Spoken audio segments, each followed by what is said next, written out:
Alors, pour ceux qui ont envie de s'amuser un tout petit peu, on va faire la preuve de ce qu'on a observé dans l'exercice 17. Donc, on se rappelle qu'on avait en fait deux suites de nombres. Une suite de nombres qu'on avait appelée n, mais là, pour l'occasion, je vais l'appeler xn. Donc, ça commence à 1. Et puis, on rajoute chaque fois quelque chose. Alors, on rajoute 3, 5, 7, 9, 11, etc. C'est-à-dire, on rajoute des nombres impairs en partant de 3. Donc, 1 plus 3, ça fait 4. 4 plus 5, ça fait 9. 9 plus 7, ça fait 16. 16 plus 9, ça fait 25. 25 plus 11, ça fait 36.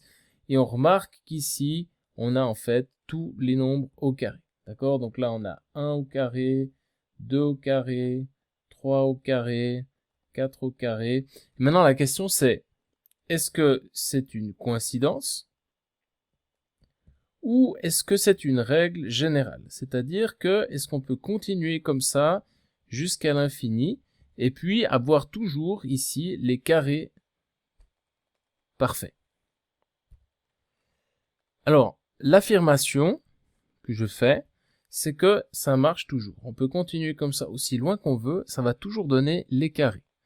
Alors, comment est-ce qu'on peut prouver ceci?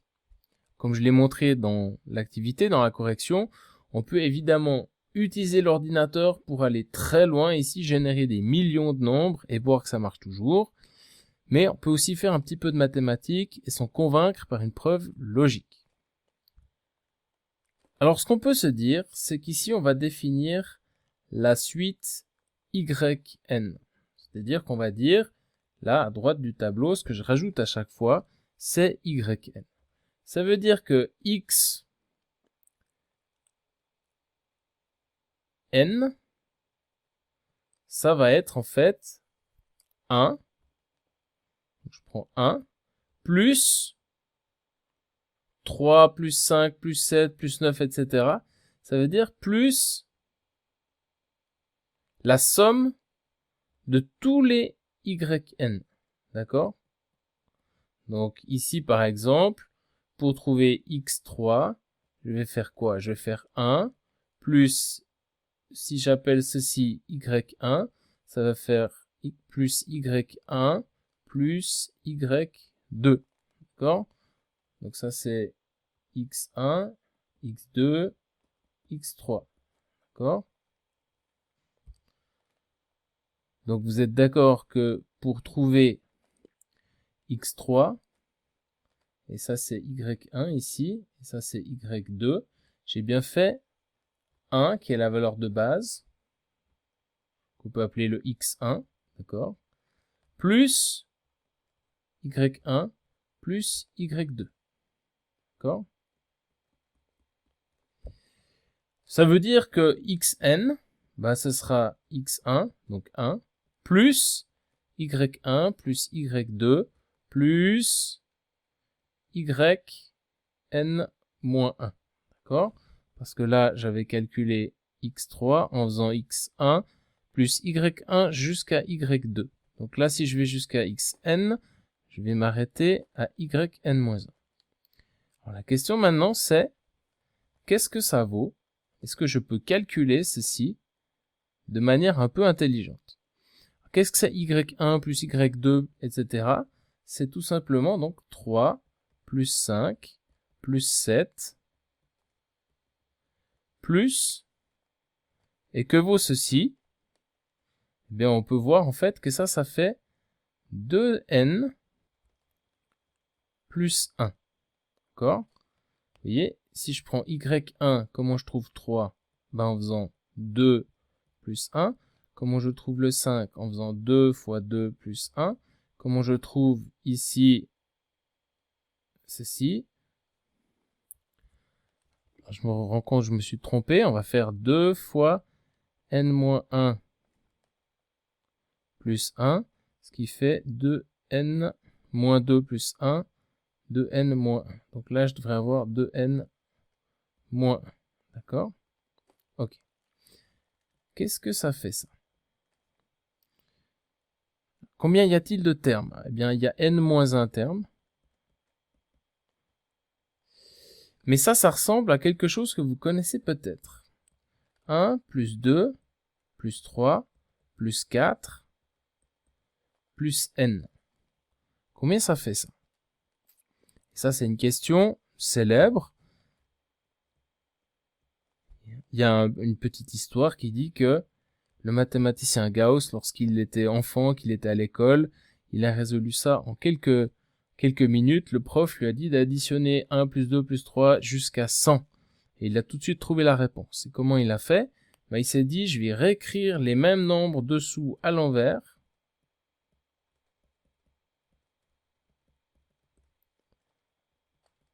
Je vais additionner à chaque fois. Donc là, ça fait 101, plus 101, plus 101, plus 101. Combien y a-t-il de nombres en tout là? Il y en a 100. Donc il s'est dit, ça c'est tout simplement 100 fois 101. Mais là, j'ai tout à double. Donc je vais diviser par 2. Et ceci va me donner la somme que je voulais. Donc il a fait ça quand il était à l'école primaire. Il avait quelque chose dans le ciboulot, ça c'est clair. C'est un des plus grands mathématiciens de tous les temps, donc c'est clair qu'il avait des ressources. Donc nous maintenant, on veut pas aller jusqu'à 100, on va aller jusqu'à n, d'accord? On va additionner tous les nombres jusqu'à n. Donc c'est clair qu'il va suffire de remplacer 100 par n. Et donc il est bien clair que 101 ici, c'est en fait n plus 1. Donc en fait, on peut faire la somme des n premiers termes comme ça de cette suite avec cette formule. Et ça, c'est très intéressant. Ça veut dire par exemple que l'on pourrait très bien faire aussi 2 plus 4 plus 6. Donc on pourrait additionner tous les nombres pairs, plus 8 plus 2n. Alors combien est-ce qu'on a de termes ici? On a toujours n nombres, d'accord? Mais ils sont 2 fois plus grands. Donc c'est comme si on multipliait tout par 2 ici. Ok? Si on multiplie tout par 2, on va tout multiplier par 2 ici. Et donc on se retrouve avec n fois n plus 1. Ça veut dire que la somme des premiers nombres, des n premiers nombres pairs, c'est n fois n plus 1.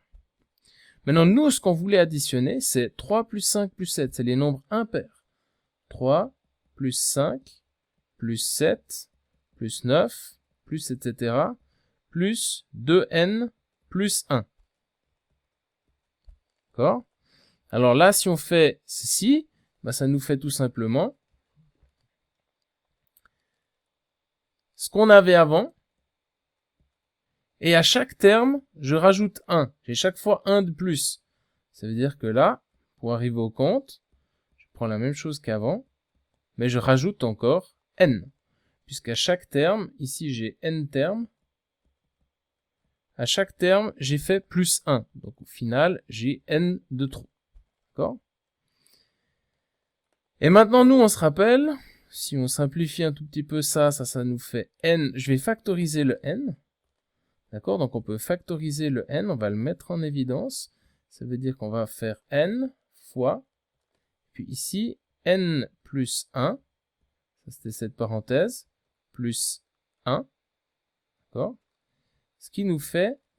Bon, alors j'écris tout de travers parce que sur mon ordinateur, c'est pas très ergonomique. Je vais essayer de revenir à plat, on va dire. Alors là, si on calcule, ça nous fait n facteur de n plus 2, ce qui fait, bien sûr, n carré plus 2n.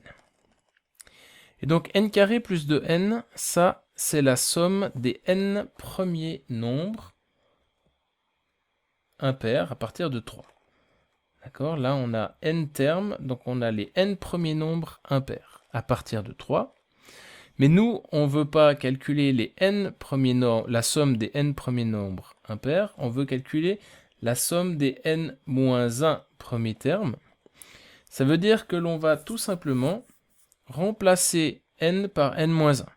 Ça veut dire que moi, ce qui m'intéresse, c'est les n-1 premiers termes. Donc, je vais faire 1 plus... Non, pas 1. En partant de 3. Hein. Donc, 3 plus 5 plus etc. plus 2n moins 1. Et ça, on a vu que c'est les n moins 1 premiers termes. Pas les n premiers termes. Ça veut dire que je vais prendre cette formule-là et je vais remplacer n par n moins 1. Donc ça va faire n moins 1 au carré plus 2 fois n moins 1. Ce qui fait n carré moins 2n plus 1 plus 2n moins 2. Et si on réduit tout ça, on va remarquer que ça fait n carré. Les moins 2n s'annulent. Hein, et puis on a plus 1 moins 2. Ça fait moins 1. Donc la somme des n moins 1 premiers termes impairs de 3 à 2n moins 1, c'est indiqué par cette formule-là, n carré moins 1. Maintenant, si on revient un tout petit peu en arrière, on avait dit que xn, je vais le réécrire plus bas, on avait dit que xn, c'est-à-dire la suite qui nous intéresse, c'est le premier élément, plus la somme des n-1 premiers nombres impairs à partir de 3, c'est-à-dire ce qu'on a ici. Et maintenant, si on se rappelle bien, notre x1, bah, c'était la première valeur qu'on avait pour x. Donc la première valeur, c'était 1. Et donc là, ça nous donne tout simplement 1 plus n carré moins 1, ce qui donne n carré. Et donc on a xn égale n carré, et ceci pour tout n, pour tout nombre n naturel. On n'a absolument rien supposé de particulier sur ce nombre. On a toujours fait comme si c'était n'importe quel nombre possible. Et donc l'intuition ou l'impression qu'on a pu avoir de l'exercice 17, où on avait chaque fois ici les carrés, 1, 4, 9, 16, 25, 36, d'accord, donc 5 au carré, 6 au carré, 7 au carré est égal à 49, etc. Eh bien, ça va jusqu'à l'infini comme ça. C'est ce que nous a permis de déterminer ce petit développement que l'on a fait ensemble.